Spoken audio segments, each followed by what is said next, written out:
당신이 찾던 무서운 이야기 고비의 TV.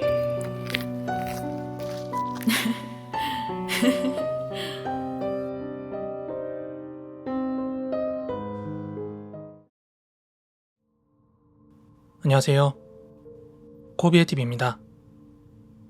여러분들 이번 설 구정 연휴 잘 보내셨나요? 늦었지만 다들 새해 복 많이 받으시고요. 오늘 소개해드릴 이야기는 우리나라 부산 구포역 참사 괴담의 동남아 버전이라고 할 수 있는 이야기인데요.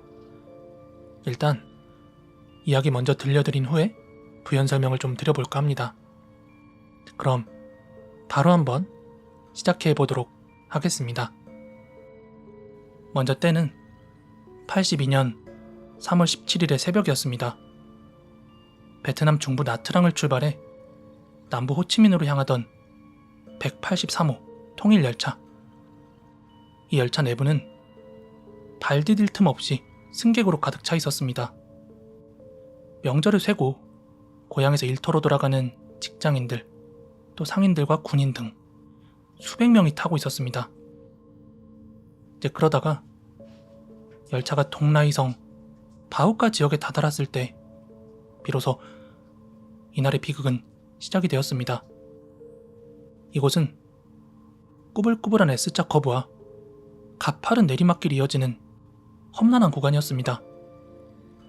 낡은 열차는 하필 이 구간 내리막길에서 브레이크가 파열되고 말았고 완전히 통제력을 잃은 채 엄청난 속도로 폭주하기 시작했습니다.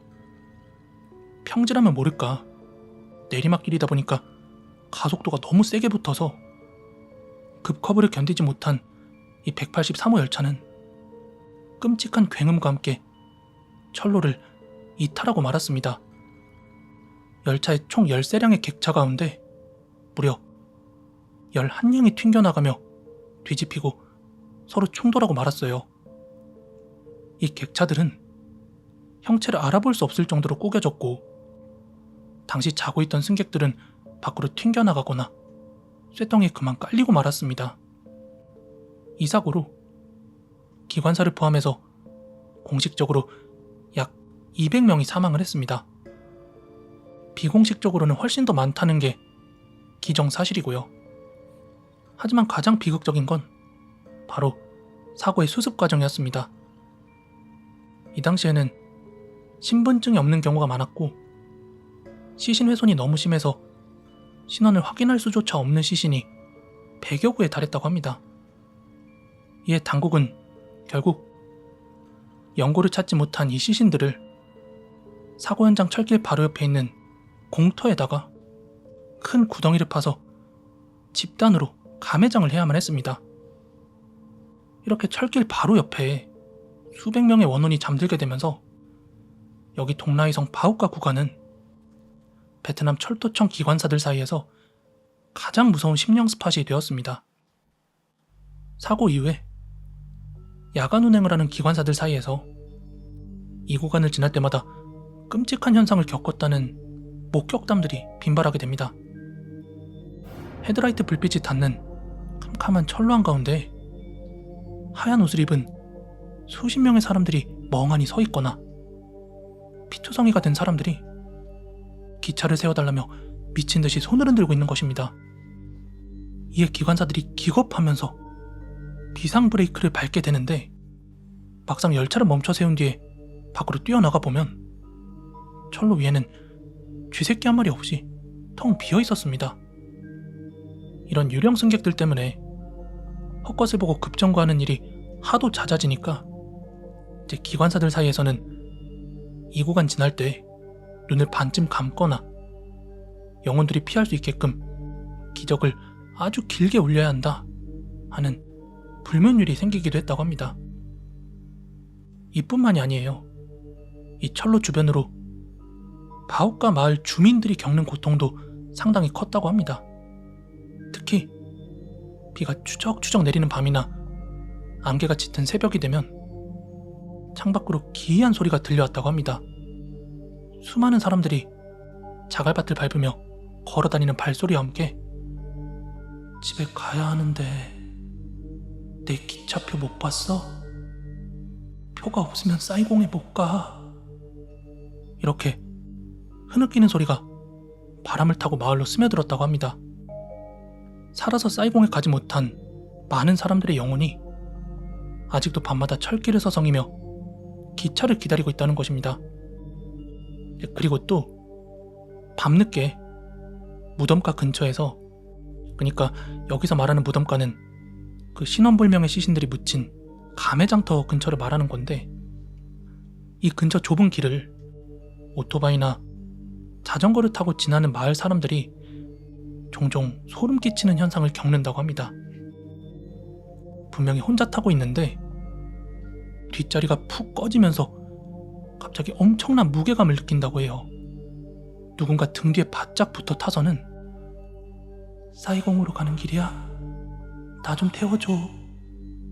이렇게 속삭이는 듯한 한기를 겪는다고 합니다. 그런 일을 겪고 나면 며칠씩 알아눕는 사람들도 속출을 했다고 해요. 이후 철도당국과 마을 사람들은 돈을 모아서 이 철길 옆으로 위령비를 세우고 매년마다 큰 제사를 지내주었다고 합니다. 다행히 시간이 지나면서 이런 혼령들이 나타나는 횟수는 줄어들었지만 40년이 지난 지금도 비가 오는 날이면 이 바우카 지역의 낡은 철길 주변은 스산한 음기가 가시지를 않는다고 합니다. 오늘 이야기 같은 경우에는 우리나라의 구포역 괴담과 상당히 비슷한 구석이 많습니다. 영상을 보고 계시는 괴담 좋아하는 괴담쟁이 분들이야 아마 아실 건데요. 아마 대략적으로만 알고 계신 분들은 우리나라 부산 구포역 광장에서 가끔 한 번씩 위령제 행사 아직도 하고 있는 거 모르시는 분들이 많을 겁니다. 아무튼 오늘 소개해드린 이 참사 같은 경우는 3월 중순에 터진 사고였는데요. 베트남 같은 경우는 우리나라처럼 중간중간에 쉬는 그런 명절이나 공휴일이 거의 없다고 보시면 됩니다. 음력, 설, 구정을 이 나라에서는 떼시라고 하는데요. 거의 유일무이한 명절이다 보니까 고향으로 가서 한 번 쉴 때 거의 법정 공휴일 제외하고 자기들 마음대로 한 달 가까이 쉬어버리는 사람들이 엄청 많습니다. 진짜 많아요. 그러다 보니까 베트남에서 사업이나 기업을 운영하는 한인분들이 명절만 끝나고 나면 무단으로 퇴사하고 돌아오지 않는 직원들 때문에 매년 골머리를 앓아요. 새로 직원 뽑아야 하고. 이거 과장 아니고 진짜입니다. 이 참사 당시에 그 열차 안에는 명절 세고 되돌아가는 인원들이 되게 많았다고 합니다. 근데 만약에 정말로 달력에 표시된 그 빨간 날만 쉬고 돌아왔다면 이런 참사는 피할 수 있지 않았을까 하는 게 조금 제 개인적인 생각이고, 특히 우리나라도 마찬가지지만 베트남은 명절 전후로 교통량이 급격하게 늘거든요. 그래서 사건 사고가 되게 많은 시기입니다.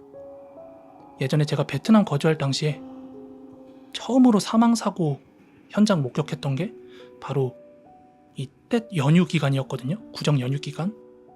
이때 백인 여행객이 오토바이 렌탈해서 돌아다니다가 베트남 트럭에 깔리는 사고가 있었어요.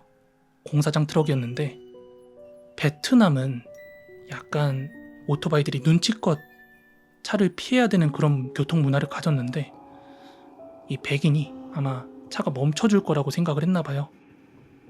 하지만 그 공사장 트럭이 멈추지 않고 오토바이를 밀어가지고 이 사고 목격하고 바로 유튜브로 썰 풀었는데 바로 노딱을 먹었던 기억이 납니다. 아무튼 오늘 이야기는 여기까지고요. 마지막 엔딩을 제가 바오 끌어안고 이야기를 해봤는데 바오 신경 쓰느라 마이크에 수음이 잘 됐는지 모르겠습니다. 모쪼록 여러분들 다들 새해 복 다시 한번 많이 받으시고요. 가시기 전에 좋아요, 구독하기 한 번씩만 부탁드리겠습니다. 저는 내일 더 무서운 이야기로 찾아오도록 하겠습니다. 감사합니다.